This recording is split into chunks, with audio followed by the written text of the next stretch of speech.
بەڕێزان سەرەتای دەستپێکی کۆنفرانسەکەمان بە ساتێ وەستان بۆ گیانی پاکی شەهیدانی ڕێگای ئازادی کوردستان و سەرجەم شەهیدانی ڕێگای قەڵەم و زمانی کوردی دەبێت.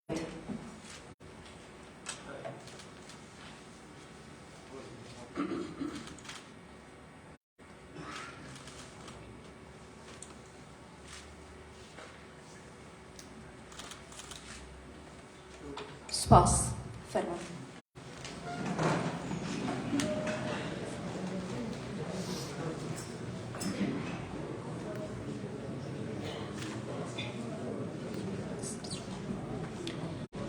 لەژێر زولفی سیا ڕووی خستە دەر چاوی لە دنیا کرد، شەوی دی سوبحە دەمگۆیە دەری مەیخانەیە وا کرد، بە ئاب و ڕەنگ و ڕووی حۆری بە زولف و کاکڵی غیلمان گوڵاویاندا لە مەیخانە غوباریان عنبەر ئاسا کرد.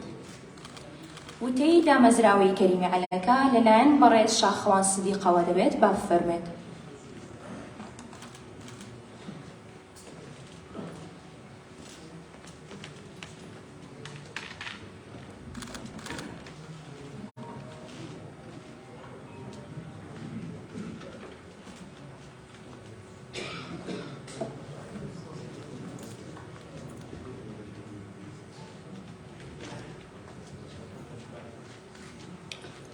ڕاستن مەوا چەند فارسی شەکەرن، کوردی جەلاو من بەس شیرینتەرن، معلومەن جەدەور دونیای پڕەندێش، دڵشادن هەرکەس بە زمان و وێش. بەیانیتان باش؟ میوانە بەڕێزەکان بە ناوی دامەزراوەی کەریمی عەلەکەوە زۆر زۆر بە خێراتنتانەکەین. بەخێر بێن سەرسەر و سەرچاومان. ئێوازانن مەسەلەی زمان مەسەلەیەکە پەیوەندی بە زیندوێتی هەر گەلوونەتەوەیەکەوە هەیە و باڵەخانەی بەرز و ڕووبەری فراوان و سوپای بەهێز ناتوانن شکۆ بۆ هیچ نەتەوەیەک دروستکەن. ئەوە زمان ئەتوانێت زیندوێتی بەو نەتەوەیە بدا. لە شێرە دروشمەیە لە ساڵی 1992 لە ڕاپرسیەکدا ڕێکخراوی نەتەوەیە گرتوەکان 6700 زمانیان لە دنیادا تۆمار کرد. لە ناو ئەو 6700 زمانەدا زمان بابەتێکی زۆر گرنگ بۆ بەلامانەوە. هەر بۆیە لە چەند کەناڵێکی جیاوازەوە لە چەند ڕێگایەکی جیاوازەوە هەوڵمان داوە کار لەسەر ئەم پرسە بکەین و بە گرنگ و بە هەندوەری بگرین. لەوانەیە ئێمە لە ڕێگەی دروستکردنی دەستگای ڕۆشنبیری جەمال عیرفانەوە کە تا ئێستا لە مێژووی دروست بوونیەوە زیاتر لە 800 ناونیشانی کتێبمان چاپ کردووە کە خۆیدا لە هەزاران کتێب. جگەلەوە پرۆژەی پۆستەری ناودارانی کورتمان بەڕێوە بردووە کە ئەم پرۆژەیە لە ڕاستیە خزمەتە بە هەموو ئەو ئەدیب و منەوەر و ڕۆشنبیر و نووسەرانەی کە لە بواری زمانە کاریان کردو و خزمەتیان کردووە. جیالەوە ئێمە پرۆژەی 100 کتێبمان لە خوێندنگاکان ڕاگەیاندووە کە بۆ هەر قوتابخانەیەک 100 کتێب ڕاگەیەنی 100 کتێبیان بە دیاریە دێنێ و کتێبخانەیەک کە ئەوەش دیسانەوە بە جۆرێکی کە خزمەتە بە مانەوەی زمانی کوردی و گەشەکردنی زمانی کوردی.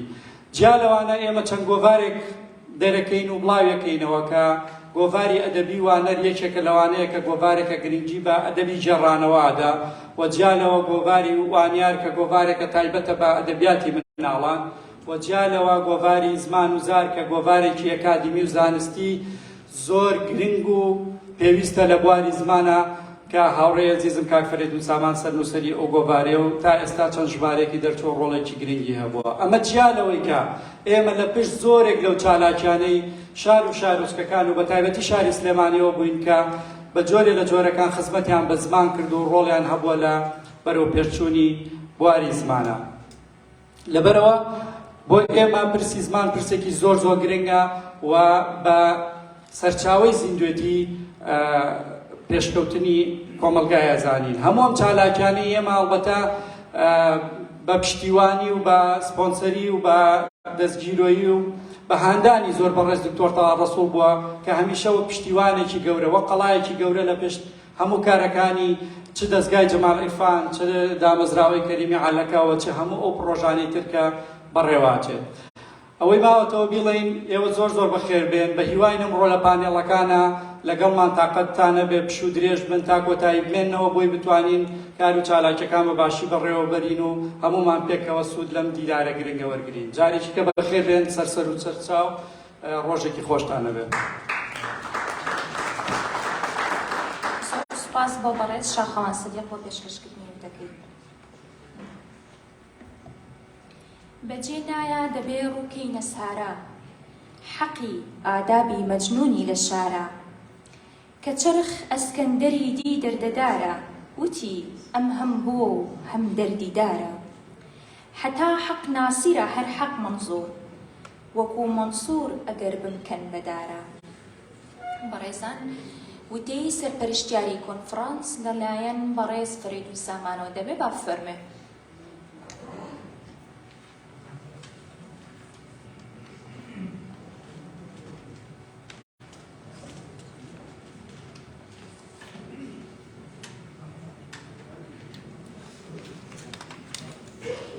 شارەی خانی مەزن دەست پێ دەکەین.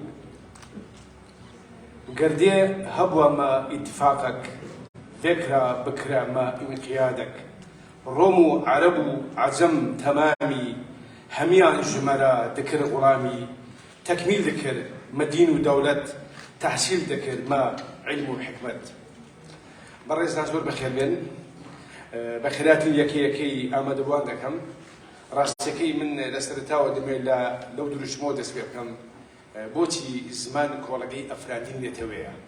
هەڵبەت لەو هەفتەیە بە بۆنەی ڕۆژی جیهانی زمانی دایک لە زۆری بەشە کولیەکانی زانکۆکانی کوردستان دیبێت و سیمینار و کۆنفرانس بەڕێوە چوو. ئەوە ئێمە بۆیە خستمانە ئەمڕۆکە، چونکە نەدەکران هەمومان لە ڕۆژی 28 مانگ لێکاتدا ئەو خەڵکە کۆبکەینەوە. هەر نەتەوەیەک ئاشکرایە ئەگەر زمانی نەبێ بوونی نییە.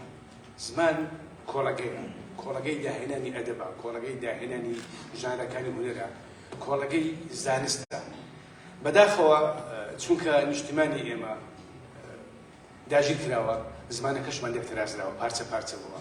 لێرە لەوێ کۆمەڵک زانمان هەیە، زارەکان بە بەرنامە بە ئەجندا لەلایەن نەتەوەی سەردەستەوە بەداخەوە سەربارێکی ژایەتیکردنی، سەرباری قەدەغەکردنی بە دەستور بە یاسا، بەڵام بە بەرنامەی دیکەش ئێستاکە لەوێ زارەکان وەکو زمان دەناسرێن، بەڵام لە کاتێکە زمانی کوردی دەکەم بە زارێکی خۆیان، یا ئەوتە یەکەنە زارێکی فارسی، یا یەکەنە زمانی تووتی شاخاوی یا زمانی جومەکە. ئێمەی کورد بەڕاستی لەو قۆناغەدا گەورەترین خەباتمان، خەباتی با بڵێن کۆمەڵایەتیمان، زانستیمان، خەباتە لە پێناو زمان. چۆن ئێمە هەوڵ بدەین زمانێکی یەکگرتوو بۆ سەرجەم زارە کوردیەکان وەبەربهێنین. ئێمە ئەلبەت وەکو گۆڤاری زمان و زار کە ڕاستیەکەی بەرهەمی ڕاستپاردەکانی کۆنفرانسی ڕابردوومە کە بەر لە ساڵی پێم وایە لە 2021 کۆنفرانسی زانستی زمانی کوردی زارە و یاساییەکانمان بەڕێوەبرد. بەرهەمەکەی ئەو گۆڤارە بوو لە ئەزموونی ئەو گۆڤارەدا کە ئێمە بە زمانەکانی کوردی و فارسی و عەرەبی ئینگلیزی لە هەر ژمارەیەکدا پاشتوویەکمان بە بڵێنتیپی داتینی کرمانجی بڵاو کردوتەوە. هەوڵمان داوە تا ڕادێک ناڵێم زۆری توێژەران زمان ناسان لە کۆڕانی کورد لە جگە لە باشوور کوردستان لە بەشەکانی کوردستانیشدا لەو گۆڤارەدا کۆبکەن و بیکەین بە مەوکۆیەک بۆ گفتوگۆکردن سەرپرسی زمانی کوردی لەسەر ئاستەکانی پەروەردە و فێرکردن، لەسەر ئاستی سۆسیال میدیا، بەتایبەت لەسەر ئاستی زارەکان. بەرحاڵ من ڕاستیەکەی هەمیشە لە کۆنەستی خۆمدا ئەو وتەی بەڕێز دکتۆر تا ڕەسوول کە برایشی ئازیز دڵسۆزنێت و پەروەرە کە وتەیە کە بەڕاستی پێم وایە دەبێت بە ئاویزەر بنووسێتەوە کە دەڵێ ئێمەی کورد لە پەراوێزەوە بەرەو قوڵایی مێژوو چوین، ئیتر مەحاڵە پاشەکشێ بکەین. من دووبارە زۆر بە خەیاتی بەڕێزتان دەکەم، هیوادارین لەم کۆنفرانسی ئەمڕۆ کە لە 3 پانێڵ پێکدی، پانێڵێکی من کە تەرخانمان کرد بۆ برادرانی یابرایانی ڕۆژهەڵاتی کوردستان و باکوور و باشووری کوردستان، چکە خۆتان زان لەو بەشاندا ڕۆژی زمانی کوردی و باشووری کوردستانیە. ئەوەی تریش تایبەت دەبێت بە پانێڵی دووەم و سێم، تایبەت دەبێت بە ڕۆژی زمانی کوردی لەسەر ئاسی با بڵێن وەرجێڕانە، لەسەر ئاسی سوسیال میدیایە. دووبارە بە خەلات نەدەدەم. زۆر سوپاس.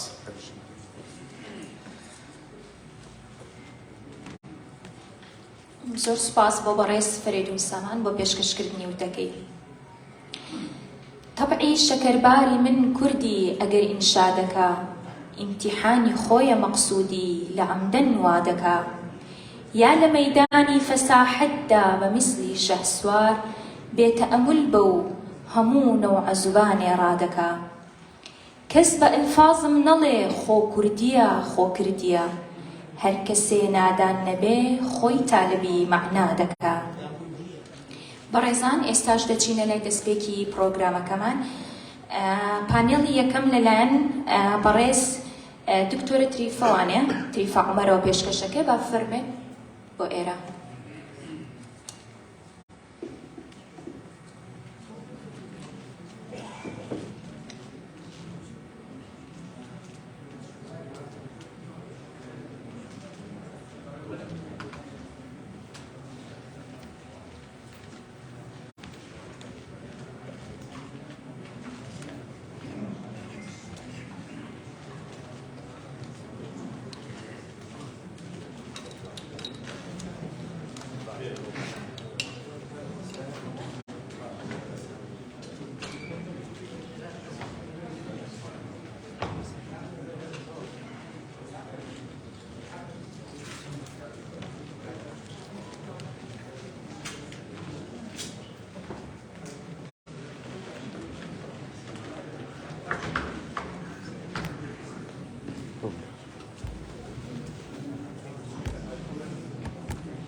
خوشک و برایانی خۆشەویستم خۆشحاڵم کە ئەمڕۆ بۆ چەند ساتێک داوای لێکردم بێم و لە حزوری ئێوەی خۆشەویستدام.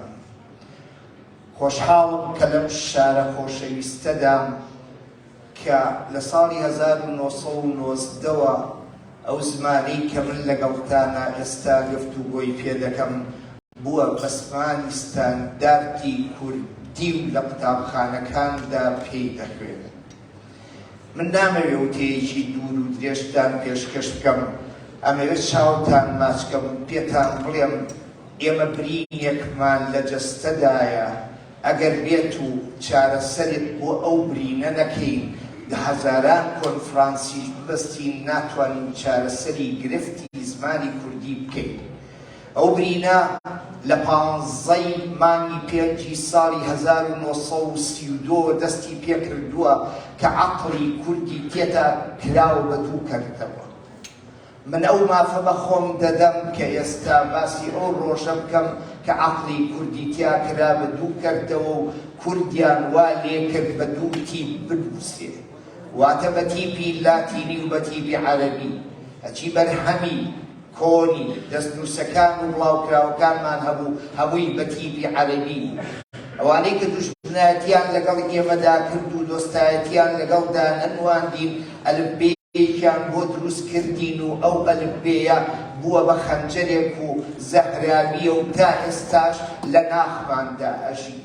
ئەگەر بێت و ئێمەی ڕۆشنبیران، ئێمەی مامۆستایانی زمان یەکێک قسەتان لەگەڵدا دەکات کە 42 ساڵە لە زانکۆیەکی ئەوروپیدا هەرچی بەرهەمێکی بڵاو کردوتەوە بە هەردوو تیپەکە بڵاوی کردوتەوە، بە تیپی لاتینیش بڵاوی کردوتەوە، بە تیپی عەرەبیش بڵاوی کردوتەوە.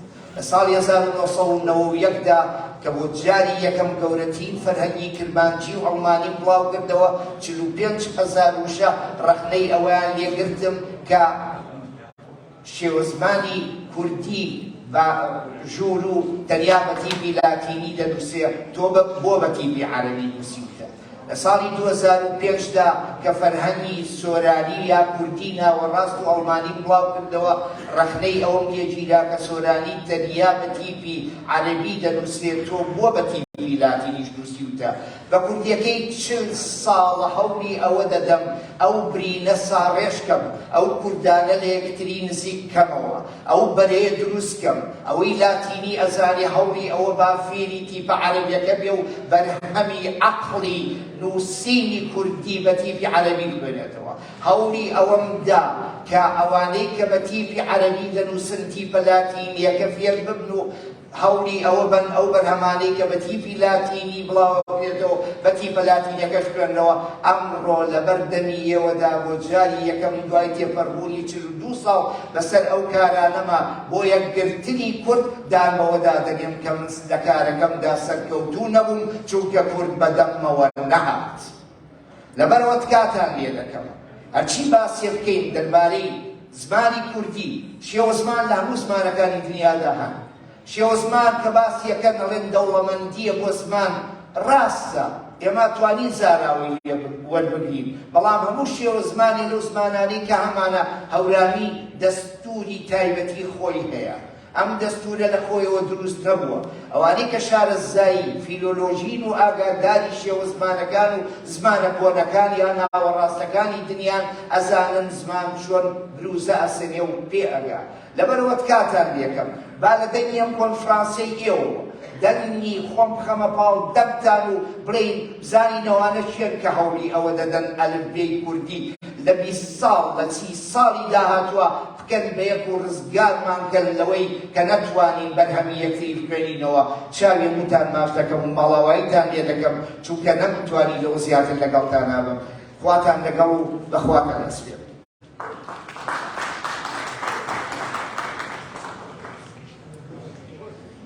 سلام و بەڕێزیان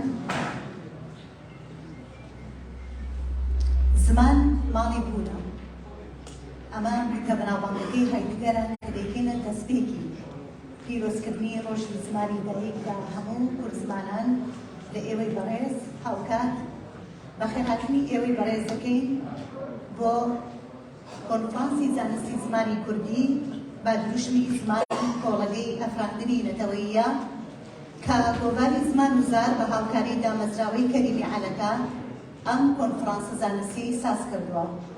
بەڕێزان ئەمڕۆ لە سێ پانێڵدا لەگەڵتان دەبین کە هەریەک لە بەڕێزان دکتۆر جعفەر شێخولئیسلام هەروەها مامۆستا دیانجوودی و هەروەها دکتۆر هاجەر پەتەکایە بە سێ بابەتی زانستی لەگەڵتان دەبێت کە هەرسێکیان لە ڕێگەی ئامادەکردنی ڤیدیۆوە لەبەر ئەوەی لە دەروی وڵاتن نەکراوە کە ڕاستەوخۆ لێ دەبن بەڵکو لە بەهۆی ئەوەی کە نەکە گیر و گرفتێکی نێت دروست ببێت بۆیە لە ڕێگەی ئامادەکردنی ڤیدیۆ بابەتەکانیان ئامادە کردووە بەڵام دواتر ڕاستەوخۆ بە ئۆنلاین لەگەڵمان دەبێت بۆ هەر پرسیارێک بۆ هەر ڕوونکردنەوەیەک کە لە ڕێگەی بەڕێزیانەوە وەڵام بدرێتەوە.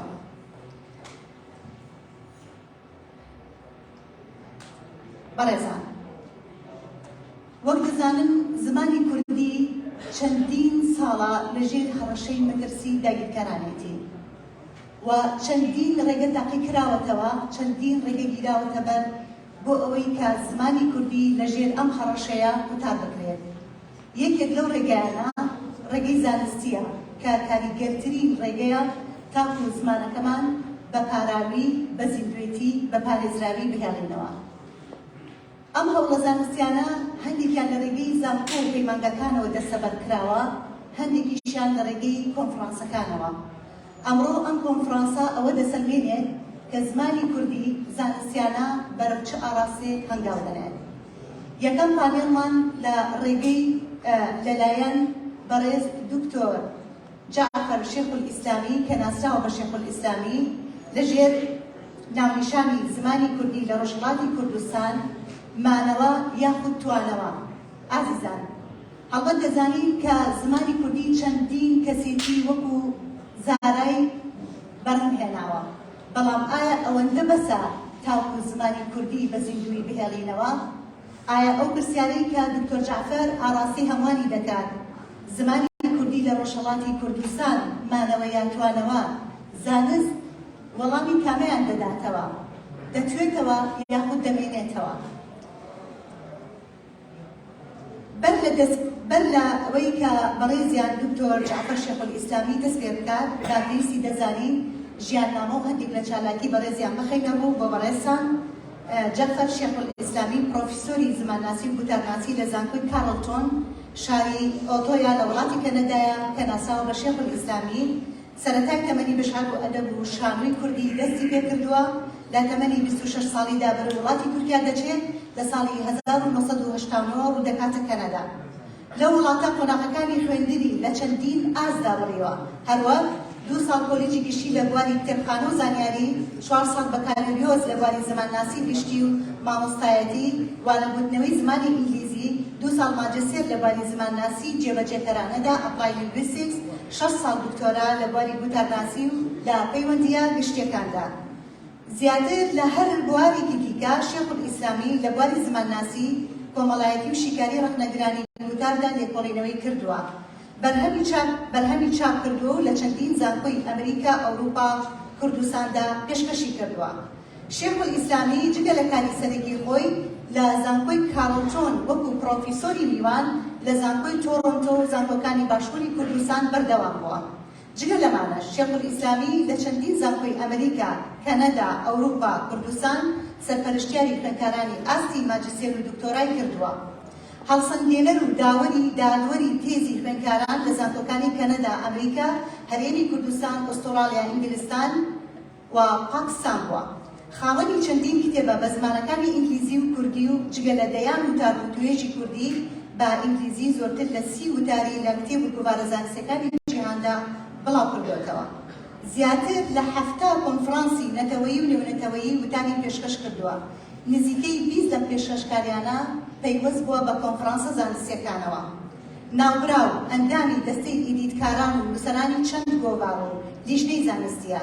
لەوانە گۆڤاری لێکۆڵینەوە کوردیەکان ئەوروپا، گۆڤاری زمانناسی جێبەجێکەرانی کەنەدا، گۆڤاری متاڵعاتکردنی کوردی، ئینستیتیوتی کوردی پاریس، دوایین بەرهەمی شێخ الئیسلامی کە بە هاوکاری نزیکەی 30 زمانناسی دیکە لە پرۆسەی بەرهەمهێناندایە بریتیە لە دەستە کتێبی زمانناسی کوردی ئۆکسفۆرد کە ئەم ساڵ واتە 2023 لەلایەن وەشانخانەی ئۆکسفۆرد چاپ دەکرێت.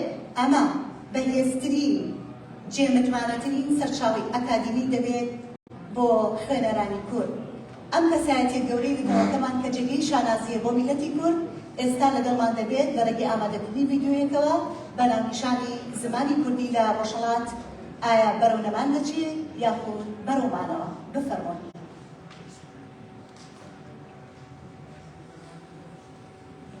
باڵتانی بێ دۆستان، ئەم کاتۆ بەم کاتتان باش. ڕۆژی جیهانی زمانی دایک لە هەموو لایەکتان پیرۆز بێت. ڕێگام بدەن سپاسی ڕێکخەرانی ئەم بۆنەیە بکەم کە منیشان بەسەر کردەوە و داوایان لێکردم کە باسی زمانی کوردی لە ڕۆژهەڵاتی کوردستان بکەم. منیش ئێستا هەرمە دەکەم لە ئەو ماوەیەدا کە بۆم دیاری کراوە. هیوادارم بتوانم بۆ شانێ گرێکمە یاڵێم ئەو پەڕی هەڵی خۆم دەدەم. زمانی کوردی لە ڕۆژهەڵاتی کوردستان مانەوە یان توانەوە. دەزانم زۆربەتان دەزانن زمانی کوردی لە ڕۆژهەڵاتی کوردستان لە چۆ قسەی پێ دەکرێت، بەڵام لەوانەیە هەمووشتان نەزانن. بە کورتی دەتوانم بەڵام زۆربەی ئەو شێوەزارانەی کە لە باشووری کوردستان هەن لە ڕۆژهەڵاتی کوردستانیش هەن، جا باکووری بێ، کورمانجی یان کوردی ناوەڕاست بێ، ئەورامی، کوردی باشووری بە کەلهوڕی و لەکی و هەموو ئەمانەوە. دەتوانین بڵێ وەکو یەکەن 8 تا 10 میلیۆن کەس لە ئێران ئەوەندی ئامار و سەرژمێرەکان ڕێگامان پێ بدەن کە لێکی بدەینەوە خۆیان بە کورد دەزانن. زۆربەی ئەمانەش ئەو 8 تا 10 میلیۆنە بە زمانی کوردی قسە دەکەن. پرسیار ئەمە لە ڕۆژهەڵاتی کوردستان زمانی کوردی لە چ هەرمەرجێکدایە؟ ئایا وەکو گرفت چاوی لێ دەکرێت یان وەکو ماخ یان وەکو سامە؟ باسی ئەمانە دەکەن. پرسیاری سەرەکی ئاراستەی زاڵی سیاسەتی زمانی لە پێناو ڕاگررتنی زمانی کوردیدایە یان توانەوە؟ یەک دوو شتی تیۆری بە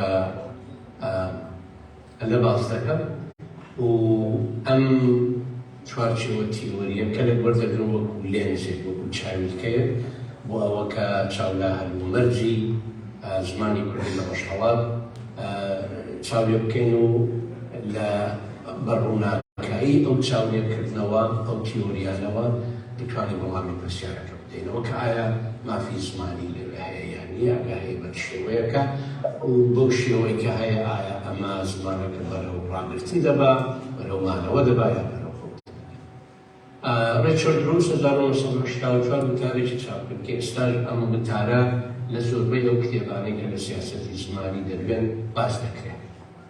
وتی زمان دەکرێت سێ ئاراستە بەرامبەریە بێ یا بە تایبەت جۆراوجۆری زمانی لە کۆمەڵگەیەکدا دەتوانین جۆراوجۆری زمانی وەکو گرفت ببینین لەو حاڵەتەدا مافی پێ نادەین بەڵکو هەوڵ دەدەین جۆرێک بە جۆرێک لە جۆرەکان یان ئەوە تا بیان و بێنیەوە بۆ کە مافی پێ نەدەین یان ئەوە کە جۆرێک مافی بەربەست و سەرەتایی بدەین بۆ ئەوەی کە باسی مافە سەرەکیەکە نەکرێت کە بریتیە لە هەبوونی زمان بەنووسینی لە کارجۆریدا هەبوونی زمان لە هەموو شوێنەکاندا و بەتایبەت لە پەروەردەدا لە پەروەردەشدا بە واتای پێخوێندن نەکە خوێندنی زمانێک پێخوێندن بە زمانێک.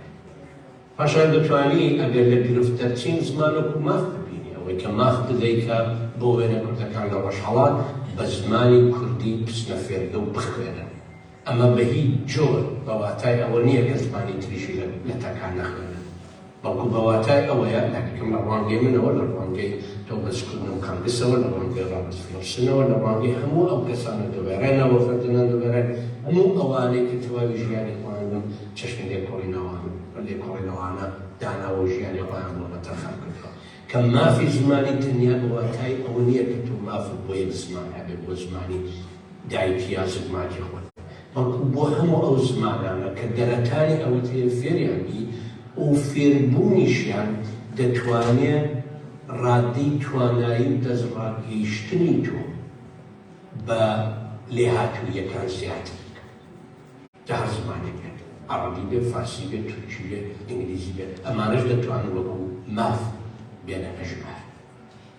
پاشان ئێمە هەمانە زمان و قوسامە ئەمە بەماتای چی؟ ئەمە بە واتای ئەوەیە کە وای دابنێت لە باشووری کوردستان چونکە و وتارە بۆ ئەوەیە باس دەکەم لە باشووری کوردستان وای دابنێت مافی ئەرێنی زمان هەیە بە واتایە کە مناڵی کوردانی کەم لە هەرێمی کوردستان ئەوەی کە پێی دەڵێن هەرێمی کوردستاندا ناوچە چێشە لەسەرەکان بە جێگای خۆی بەڵام لە هەرێمی کوردستان منداڵی کورد بە پێ ڕێنماییەکانی حکوومەتی هەرێمی کوردستان دەچێتە فێرگە و بە زمانی کوردی دەخوێنێت. بەڵام ئەگەر منداڵی عەرەبیش بە کوردی فێر بێت ئەویشە کوردی بخوێنێ یا تەنانەت بە کوردیش بخوێنێ لە پاڵ عەرەبیەکە باڵای لە مووسڵ لە بەغدا لە شوێنی تر ئەمە پێی دەڵێن چاویەکردن لە جۆراوجۆری زمان وەکو سامان ئیتر تەنانەت ئەمە لە مافیش دەردەچێت وەکو جۆراوجۆری زمان وەکو سامانێکی نێتەوەیی چاوی لێ دەکرێت دەرەتان دەڕەخسێت بۆی کە مناڵەکانی هەموو نەتەوەکانی وڵاتێک ئەوەندی بۆیان دەکرێت زمانی یەکتر فێر بن. کاتی ئەوە مێ بەداخەوە باسی بکەم کە و بۆچی باشە کە یەکجار باشە بەڵام جارێ لەوە دەگەڕێن. ئەم سێمان لێ بگرێت گرفت ماف سامان.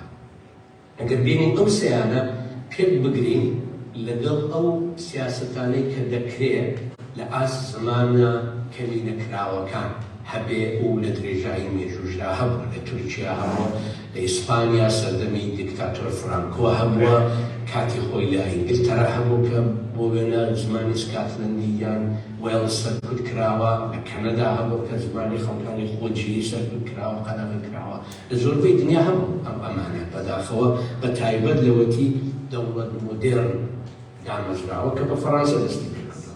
بەڵام بەبارەوە بگەڕێت ئێمە دەکرێت سیاسەتێکی پشتیوانیە هەندانمان بێت لەو حاڵەتەدا دەکەوێتە ئاڵەی سامان زمان و سامان چاوی دەکەوێت یا دەتوانێت لەو پشتیوانی و هەندانە هەبێت بەس بۆ زمانەکە نەک ئەوەی کە ئەوانی تریش فێری بن بەس بۆی کە ئاخێوەرانی خۆیان زمانی خۆیان فێر بن مافی ئەوەیان هەبێت و بە زمانی خۆیان بخوێنن. ئەمە زۆر گرینگە نەکرد زمانی خۆیان فێر بن بە زمانی خۆیان بخوێنن بتوانن بیر بکەنەوە لە هەموو بارەکاندا بە زمانی خوێن ئەمە پێدەڵێن ماف بەڵام هەرچی لە ئەمە کەمتر بێ بۆ وێنە کلاسی کوردی دادنێنوانەی کوردی هەیە لە فڵان مەکتەب لە پۆلی حەوتەوە هەتا 12 حەوتوی بۆ 2 ساڵ ئەمانە تیۆریسیەنەکان پیان دەڵێن پێی دەڵێن مەسلەحە یان بەرژەوەندیە چونکە ئەمانە لە کۆتاییدا لە ئاخریدا لە ئەساسدا ئەو زمانە کەمینەکراوە ڕاناکرد دەوڵەمەندی ناکرد لەگەڵ پێنادەن کە دەوڵەمەند بێ و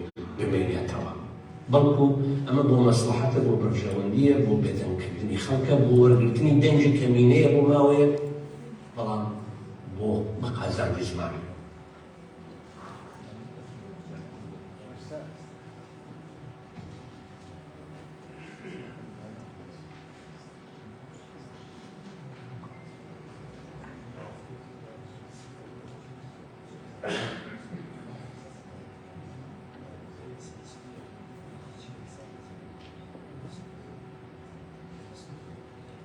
بەڵێ دیارە ڤیدۆکە لێرەدا کۆتایی هاتووە بەڵام لەوە ناچێ بابەتەکە کۆتایی هاتبێت ماوێتی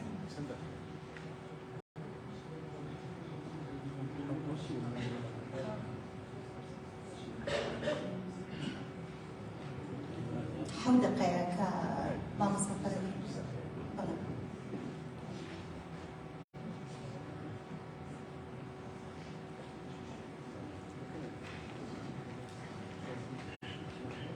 دامەزراوە کە بە فەڕەنسا دەستی پێ بەڵام بەلەوە بگەڕێن ئێمە دەکرێت سیاسەتێکی پشتیوانیە هەندامان بێت لەو حاڵەتەدا دەکەوێتە ئاینەی سامان زمان و کوسان یا دەتوانێت پشتیوانی و هەندانە هەبێت بەس بۆ زمانەکە نەک ئەوەی کە ئەوانی تریش بێت بەس بۆی کە ئاخێوەرانی خۆیان زمانی خۆیان فێر بن مافی ئەوەیان هەبێت و بە زمانی خۆیان بخوێن ئەمە زۆر گرنگە نەکرد زمانی خۆیان فێر بن بە زمانی خۆیان بخوێن توانم بیر بکەنەوە لە هەموو بارەکاندا بە زمانی خۆیان ئەمە پێ دەڵێن ماف بەڵام هەرچی لە ئەمە کەمتر بێت بۆ وێنە کلاسی کوردی دادنێنوانەی کوردی هەیە لە فڵان مەکتەب لە پۆلی حەوتەوە هەتا 12 حەوتوی بۆ 2 ساڵ ئەمانە تیۆریسیەنەکان پیان دەڵێن پێی دەڵێن مەسلەحە یان بەرژەوەندی چونکە ئەمانە لە کۆتاییدا لە ئاخریدا لە ئەساسدا ئەو زمانە کەمینەکراوە ڕاناکرد دەوڵەمەندی ناکرد لەگەڵ پێنادەن کە دەوڵەمەند بێ و بمێنێتەوە بەڵکو ئەمە بۆ مەسلەحەتە بۆ بەرژەوەندیە بۆ بێدەنگکردنی خەڵکە بۆ وەرگرتنی دەنجی کەمینەیە بۆ ماوەیە بەڵام بۆ بەقازاندی زمانی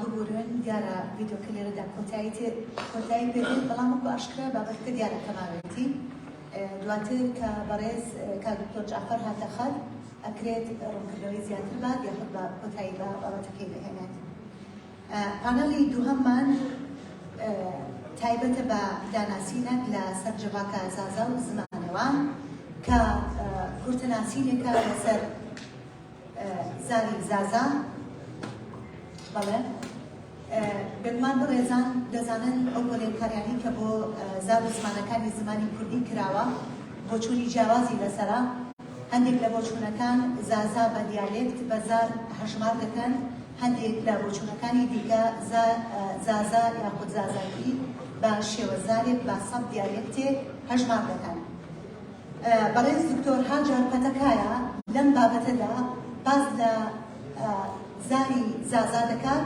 کە چۆنە و چی دەگرێتەوە و ئەو شوێن دەڤەرانە کوێن کە قسەی پێ دەکەن کە ئەزانن هەرێک لە هەندێک لە ناوچەی ئەرزڕۆم و خەرکوت و بەدریس و دیاربەکر دەگرێتەوە دکتۆر هاجار پەتەکایە زیاتر بە ناسینێکی تێر دەسەر باسی زازامان بۆ دەکات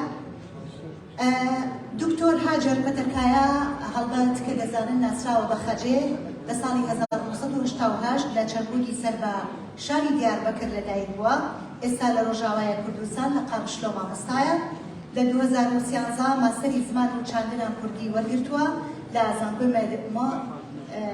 مردن لە 2018 ماستەری زمانناسی فەڕەنسی وەرگرتووە کە ئەویش لە زانکۆی ڕوانێ و هەروەها لە 2018 بۆ 2019 هاوسەرۆکی زمان و زانستە جڤاکیەکان لە زانکۆی ڕۆژاوای کوردستان بووە لە 2020 مامۆستای زاری زازاکی زانینگەی ڕۆژاوایە هەروەها لە هەمان ساڵدا ئەندامی دامەزراوەی زمانی کوردیە.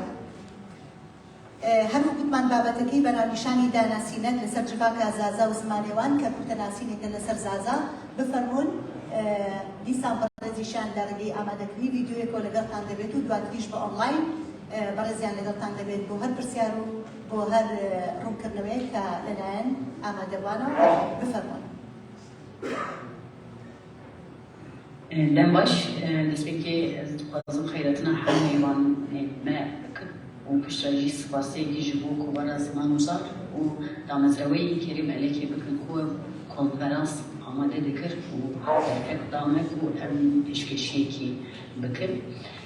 مجارە بۆ ئەم پێشکەش بکن ئەوە لەسەر داناسینێکی لەسەر جڤاکە کوردێن زازا و زمانێک وان ببە. هەلبەت دەمێک کێسی نەوەدارکرێ دە ئەمێ نکارەبن هەموو ئاگاهیان پاربە بکەن لێ هەرێکێن داناسینێکی گشتەوەی چێ ببە ئەس بەهێمە. نها دەما دەستێکی گەرەکەم شکوابێ پرسن زازا کینە یاژی کورد کینە دەما بۆ کورد ئەم بێژن کینە ژی کومان زازا سۆران گۆران و لۆران پێکرێ یعنی کەسێک بوو وان زمانیان ji zarabeyan peyî be ji wan lê Kurd tê gotin. Zaza jî beşekî Kurdan e û zarabeya zazakî dipeyî be. Li piraniya zazayan li Herêma Kurdistanê dijîn, peyva Kurdistanê jî ji xwe tê watiya cih û warê Kurdan. Lê ew cih û warê Kurdan wek peyv di nav civaka zazayan de em bêjin dema ku zazakî behsa we bêkirin wek kirdane û kirmanciyê tê navandin lê bi zimanekî biyanî behsa vê herêmê bike bi navê Kurdistanê tê navandin.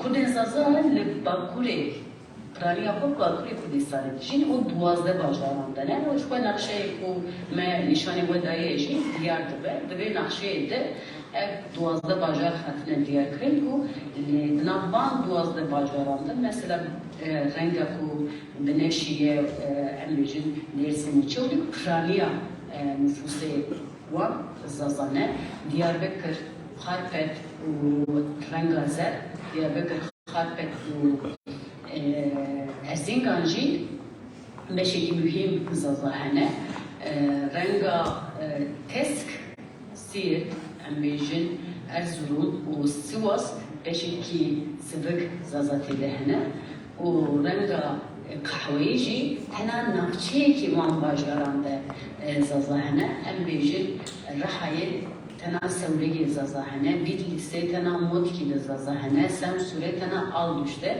zaza hene. Alî demografiya ve ji xwe Kurd bi giştî em bêjin di Herêma Kurdistanê, di Herêma Kurdistanê de jî hejmara herî mezin di Bakurê Kurdistanê ye, pişta Rojda, pişta Başûr û Rojavayê Kurdistanê ye. Derbeyê wî jî em bêjin wek Ermenistan, Gürcistan yan jî Awropa, Amerîkaya Bakur de jî diasporayekî Kurd hene. Kurdên zaza di vê herêmê de de kîjan aliyê ne. Kurdên zaza li Bakurê Kurdistanê ne. Helbet li Bakurê Kurdistanê tena zazanê ne kurman jî hene û ji aliyê hejmara yan ji aliyê nüfusê ve kurman ji zazayan pirtirin. Aliyê demografiya zazayan de jî wekî Kurdan çawa em nikarin hejmarekî giştî li ser Kurdan bidin, em nikarin hejmarekî sedî li ser Kurdên zaza jî bidin. Lê di nav çavkaniyan de ew hejmar di navbera 1 milyon û 6 milyonê derbas dibe. Lê hejmara ku herî aqilane tê qebûlkirin yan jî di nav zimanzanan tê qebûlkirin ew jî 3 milyonê yan jî 4 milyon.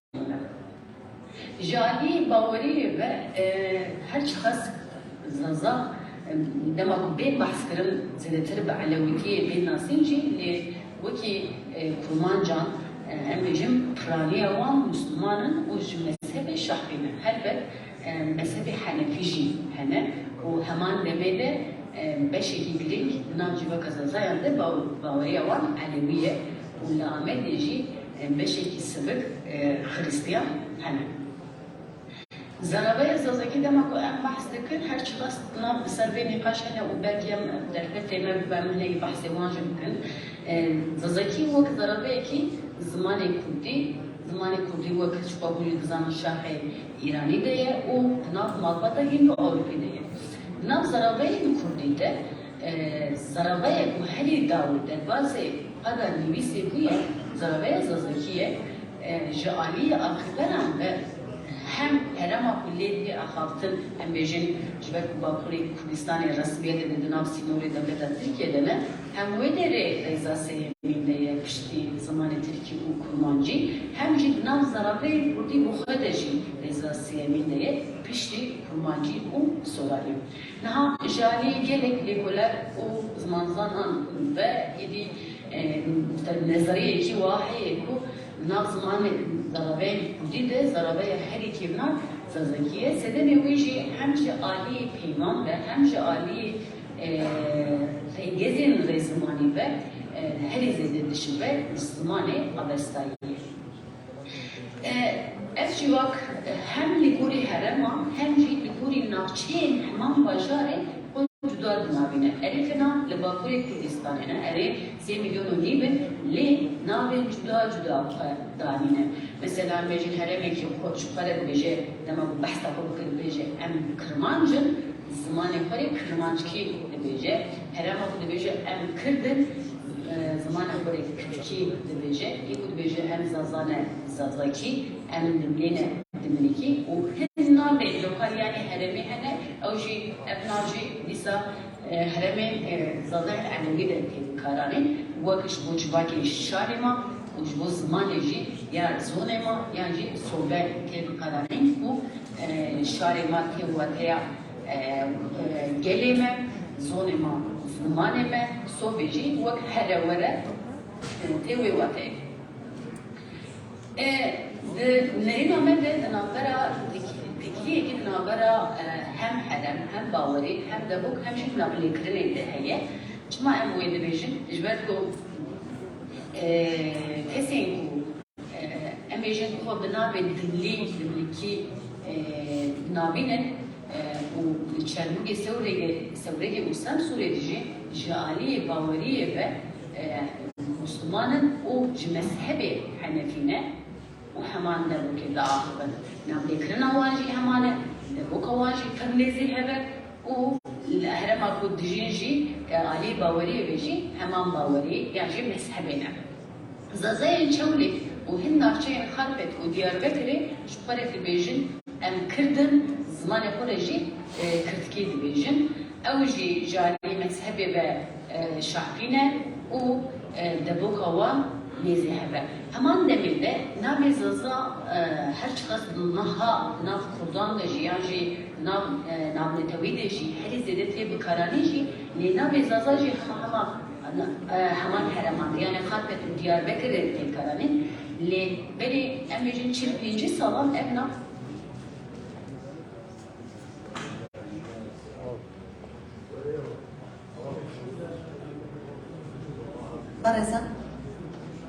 بەڕێزان وەک گوتانی بوو ڤیدیۆی دووەم کە تایبەت بوو بە ناسینی زاری زازا لەلایەن بەڕێز دکتۆر هاجر پەتەکایە پێشکەشکرا کۆنتاپانیالمان بە ناونیشانی ڕەوشە زمانی کوردی لە ڕۆژاوای کوردستان کە لەلایەن مامۆستا ڤیان جوودی پێشکەشەکرێت بەر لەوەش بە پێویستی زانم بەڕێزان ئاگادار بکەمەوە کە هەرێک لە بەڕێزان دكتور جعفر شيخ الإسلام هروها دكتور هاجر پەتەکایە لەگەڵ مامۆستا ڤیان جوودی نەیانتوانی وە ئامادە بن واتە لە ڕێگەی ئۆنلاین وەربگیرن تاوەکو وەڵامی بیسارەکانی بەڕێزان بدەنەوە تەنها بە ڤیدیۆی سێهەم دینە کۆتایی پێناڵەکە و هەر بەڕێزێکیش دواتر ئەگەر بێرێ بەشدار بێت دەتوانێت لە ماوەی 3 خولەکە بۆ ژووری خۆی دەربارەی بابەتەکان بڵێت. ڕەوشە زمانی کوردی لە ڕۆژاوای کوردستان لەلایەن مامۆستا ڤیان جوودی پێشکەشەکرێت کە باز لە ڕەوشی زمانی کوردی دەکات لە ڕۆژاوای کوردستان و دەزانن ئەو وڵاتانەی کە سێبەری داگیرکاری بەسەریانەوە دیارە زەحمەتە کە بە کوردی قسەکردن بە کوردی نووسین و بە کوردی مامەڵەکردن. دکتۆر مامۆستا ڤیانجولی باسی ئەم ڕەوشەمان بۆ دەکات لە ڕۆژاوای کوردستان کە بەڕێزیان ناوی زەکیە حەسەن ناسراوە بە ڤیانجولی لە ساڵی 1996 لە بانی شەکەفتی دێری ڕۆژاوای کوردستان لەدایک بووە. لە ساڵی 2013 بۆ 2014 ئەکادمیای زمان مێژوو وێژەی کوردی جەلالەت بە دەرخان قامشلۆی تەواو کردووە. لە ساڵی 2019 بۆ 2020 لە زانستگەی ڕۆژاوای کوردستان زمان و وێژەی کوردی لە قامشلۆ تەواو کردووە. ئێستا ڤیدیۆی بەڕێزیان ئامادەیە کە خانێکی زەنگینی ترە، بفەرمونون بۆ تەماشاکردن و گوێگرتنی. دەم باش دەوێت مونتە باشن بابەتەمە ڕەوشە زمانی کوردی لە ڕۆژاوای کوردستانیە. دەمان بخوازم بەحسا ڕەوشە زمانی کوردی لە ڕۆژاوای کوردستانی بکن بێگومان ئەم نەکارم بان 10 ساڵین داویە تەنێ بنرخینن ji ber ku beryavê bi dehên salan perwerdeyek zimanê Kurdî li Rojavayê Kurdistanê hebû. Ên salên 1920 û heta 2000 jî perwerdeyeka zimanê Kurdî li Rojavayê Kurdistanê di malan de, di medreseyan de, di tekiyan de biriya hin mamoste, kesên rewşenbîr, mela û feqeyan dihat dayîn.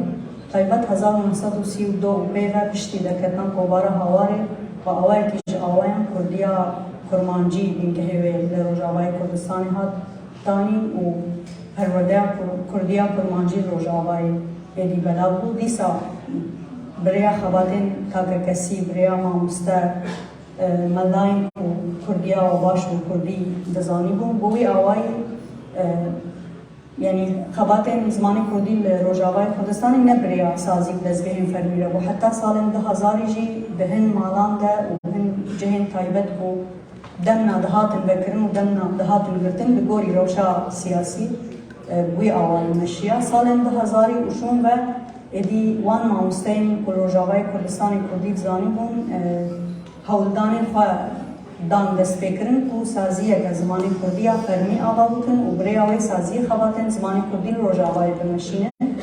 Lê ji xwe hûn tev dizanin dewleta Sûriyeyê tu caran rê nedaye ku bi awayekî fermî, bi awayekî eşkere perwerdeya zimanê Kurdî lêdayîn. Ji ber wê jî timî asteng hebûn, rê li bîşiyê dihat girtin. Salên 2000 sala 2002 cara yekem civîneke mamosteyên zimanê Kurdî li Rojavayê çêdibe û biryar ew duê civînê de biryar têdayîn ku saziya zimanê Kurdî li Rojavayê ava bibe. Lê piştî civînê du rojan hemû mamosteyên ku telî civînê bûne ji aliyê dewleta Sûriyeyê ve tên girtin û wî awayî rê li pêşiya wê hewldanê tê girtin ji bo ku dezgeheke fermî ya zimanê Kurdî li Rojavayê ava nebe. Lê dîsa jî kesên ku mamosteyên din yên ku Kurdî zanî bûn û wan mamosteyan xwe jî piştî derketina ji zindanê perwerdeya zimanê Kurdî bi awayekî beşartî di malan de berdewam kir. Her çi xastin dibêjin perwerde hebû, hejmara kesên ku tev lê dibûn hebûn, lê hejmareke pir kêm û diyar û kesên pir dilxwaz wê demê tev lê dibûn ji ber ku ne xebateke bi awayekî fermî bû, xebateke takekesî û di çarçoveyeke teng de bû. Hîn hewldanên avakirina saziyê her tim di piştî salên 2000 tim hebûn. Heta 2007 sala 2007 êdî komek mamosteyên zimanê Kurdî li